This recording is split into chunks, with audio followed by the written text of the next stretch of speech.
नमस्कार मॅडम. ठीक आहे, तर बघा आज आपण इयत्ता 8वी मध्ये मराठी विषयातील लिओनार्दो दा विंची हा घटक अभ्यासणार आहोत. आता मला कोण सांगेल लिओनार्दो दा विंची कोण होता? लिओनार्दो दा विंची हे चित्रकार होते. छान, अगदी एक जगप्रसिद्ध असे चित्रकार होते. त्यांचं एक चित्र फार प्रसिद्ध झालेलं आहे. कोणतं आहे ते? मोनालिसा. काय त्याची खूबी काय त्या चित्राची सांगा. कोणत्या हा ते कोणत्याही साइट वरून बघितलं तर सेमच दिसतं. अगदी छान. निसर्ग रंगांचा त्याच्यामध्ये वापर केलाय आणि कोणत्याही बाजूने तुम्ही ते चित्र बघितलं तर ती मोनालिसा तुमच्याकडे बघून हसते आणि ते हास्य कसं आहे? स्मित हास्य, एकदम बारीक असं हास्य आहे.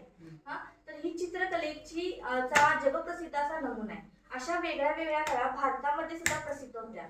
अशा किती एकूण भारतामध्ये कला होऊन गेलेल्या आहेत किंवा आहेत सांगू शकाल? एकूण 64 कला भारतामध्ये होऊन गेल्या आहेत. त्यातले काही तुम्हाला माहिती ते उदाहरण सांगते. बघा त्यामध्ये आहे पहिलं जे उदाहरण आहे ते आहे पानस रस तथा रागासो योजना, म्हणजे मदिरा आणि पेय तयार करणे ही सुद्धा एक काय होती? कला होती. धातुवाद म्हणजे कच्ची धातू व पक्की व मिश्र धातू वेगळे करणे, कठीण शब्दांचा अर्थ लावणे, त्याला दुर्वाच योग असं म्हणतात, ती एक कला आहे. नंतर वृक्षायुर्वेद योग, त्यामध्ये कुंज वाटिका उद्योग बनवणे. अशा वेगळ्या वेगळ्या कला, जादूटोणा ही सुद्धा एक कला पूर्वी भारतीय प्राचीन कला होती.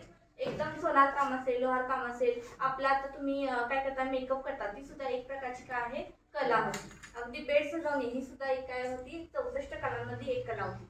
अशा एकूण 64 कला होत्या. तुम्हाला माहित असलेल्या कला कोणत्या कोणत्या आहेत सांगा. गायन. अगदी छान. गायन कला आहे. तुम्हाला? नृत्य. तुला? कला कोणती आहे? तुला कोणती आवडते कला? चित्रकला. तुला? नृत्यकला. इकडे आणखी वाचनाची. शिवणकाम. छान. आणखी लेखन आहे. छान. मूर्ती बनवणे. हा, अशा वेगळ्या वेगळ्या कला आहेत. त्याच्यामध्ये आणखी काय सांगता येईल तुम्हाला? मातकाम आहे, बरं की नाही? ते पण आहे. कार्यानुभवच्या वेगळ्या वेगळ्या वस्तू बनवतात, त्या सुद्धा काय आहेत? आता दिवाळी झाली, आकाशकंदील वगैरे तुम्ही बनवलेले आहेत, तर त्या सुद्धा वेगळ्या वेगळ्या कला आहेत. तुमचे काय केलेले आहेत? हे 4 गट पाडलेले आहेत आणि तुमचे 4 गट. तुम्हाला जी कला योग्य वाटते ना त्याचा एक 4 ओळी काय करा? निबंध लिहा. चला लिहा.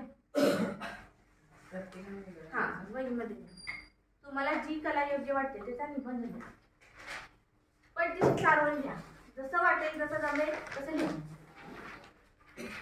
तुम्हाला आवडतेली कला.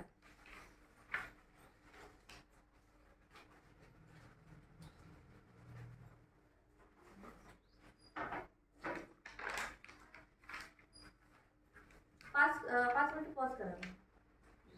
संगीत ही एक खूप सुंदर कला आहे. या कलेमुळे मनुष्याला मेडिटेशन केलेले सुख प्राप्त होते. संगीतामध्ये 7 सूर आहेत ज्याचा उपयोग आपण गाताना करतो. संगीताचे शास्त्रीय संगीत, नाट्य संगीत असे बरेचसे प्रकार आहेत. छान. तिच्यासाठी काय वाजवा. म्हणजे हे जे विचार होते हे तिचे स्वतःचे होते. तिनं कुठं काय बघितलं का? नाही. तिला जे संगीताविषयी वाटलं ते तिनं त्यामध्ये काय केलेलं आहे? घातलेलं आहे. तर आज आपण काय केलं? लिओनार्दो दा विंची हा घटक पाहिलेला आहे.